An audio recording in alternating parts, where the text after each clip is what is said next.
So let's start off with this play. This is a great play. Maybe my favorite play I saw from Justin Fields, and it's not going to go for any yards, but you're going to see why I like it so much. It's a 3rd down and 11, and you see the play concept, and this concept can work. Typically, the way this play does work is since you have a deep route closest towards the sideline, that can push the safety further deep. Your other receiver can kind of cut underneath that route, and hopefully, no one under sort of in those shallower zones stays far enough deep to cover them. That's just what you're hoping for.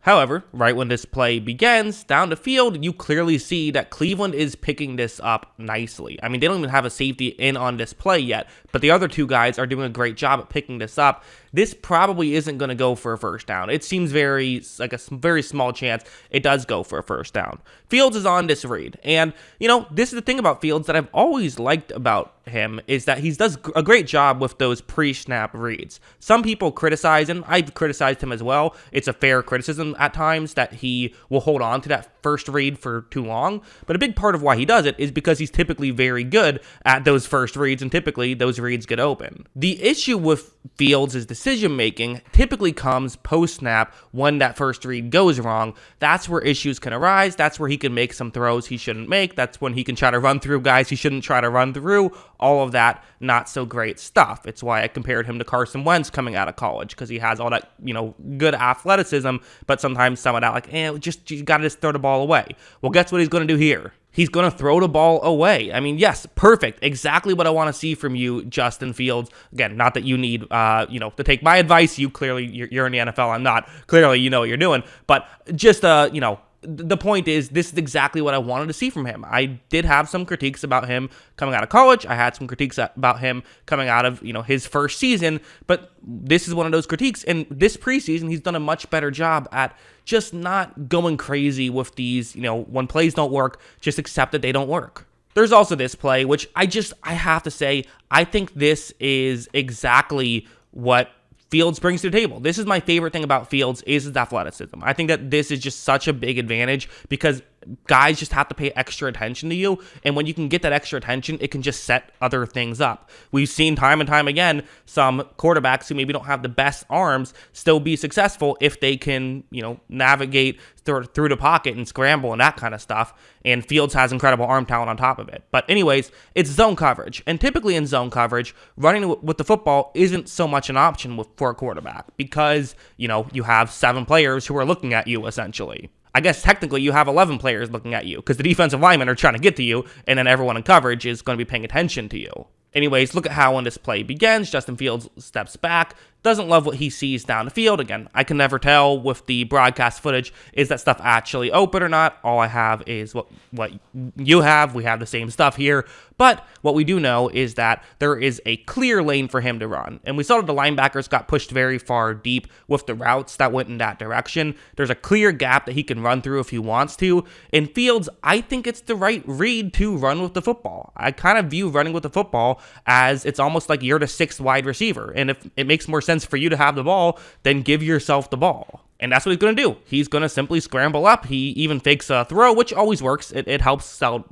get other guys out of position. He even draws a 15-yard penalty. Would have liked to see him go down a little bit earlier. Again, a bit of a late slide, although it was also a bit of a late hit. Both things are true. Fields does have a bit of an issue with, you just go down right when you get the first down marker. He took maybe an extra stride more than he had to. But yeah, I mean, again, just good stuff from Fields. We also have more simpler stuff, but just stuff that's good, stuff that you like to see from Fields, which is kind of just, again, running the offense. When things go well, Fields tends to be pretty good, and this is going to be an example of it, where it's going to be zone coverage, and you see how he has an eligible receiver who's going to kind of try to get into a gap in coverage, and so that's where he's going to be looking. Right when this play begins, a bit of a low snap, but no problem with Fields. He then throws it and hits a wide open receiver. So, okay, you hit a wide open receiver. I don't know how much credit you get for that, but you get some credit. I mean, you found a wide open wide receiver, right? So that's good. You'll certainly take that. As you see, the receiver makes the grab. You pick up a decent chunk play right there. So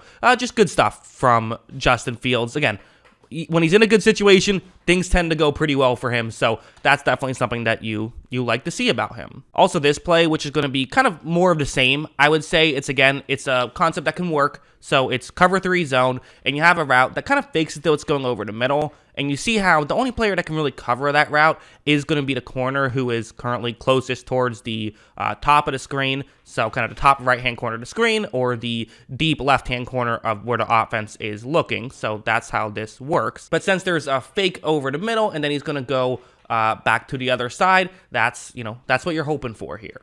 You're hoping the corner follows him, but then he can potentially get open on the other side of the field. That is the ideal situation. Look at how, right when this play begins, he does, fake as though he's going over the middle, gets back, gets wide open. So again, this is partially just the guy Fields was looking at getting open, but the other aspect is, hey, Fields looks at this play and said, well, that's my best route, so I'm going to look there in that direction. I don't think it's totally fair to criticize him for that necessarily. And as you see, perfect throw, get a catch, get a touchdown. So again, not the highest degree of difficulty plays, but they're plays that he's doing and doing well. So, again, running an offense, that is a skill, and he's running the offense part of it well. And there were even some above and beyond plays, something like this, where it's going to be kind of a simple concept. This is something that, 1,000 teams run. I'm sure Justin Fields is going to run this 1,000 times this season alone. Okay, not actually that much, but he's going to run it a lot just because that's kind of what he can do. He can move outside the pocket, and these concepts work. You get 3 eligible receivers all on one side of the field. There's only 2 defenders there. A linebacker typically has to pick up a wide receiver or a tight end. Can be a mismatch, so that's what you hope for. However, right when his play begins, Fields runs a play action. He is going to scramble out, and he likes 85 right there. That's who he's trying to throw the ball to. You can see why. I mean, there is a situation where against a linebacker, he has a step. If Fields can put this ball on the money, it's probably a first down. But if he doesn't put it right on the money, it's not going to be a first down. And keep in mind, Fields is in motion. He could stop, but that would kind of hurt the angle. He wants to be as close, with the receiver he's trying to throw to as possible. So he, while running, makes a very accurate throw and allows his tight end to be able to pick up a first down there. So to me, that's a good play. That's a difficult play that I would consider above replacement level. I don't think your average backup quarterback makes that play, and I think he does. So he did all the plays that you expect him, and he did some above and beyond. So yeah, his numbers ended up being outstanding.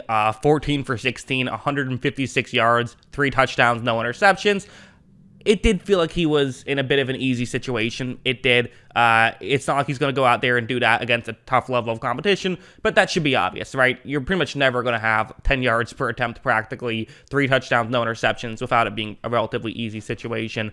I still think regardless of situation, if you watch stuff with a trained eye, you can still find important things and find interesting things to talk about, which I thought that, and I would say you can still evaluate a player regardless of if they're in a horrible situation or if they're in a great situation, although, situation will still, you just have to take the situation into account, basically.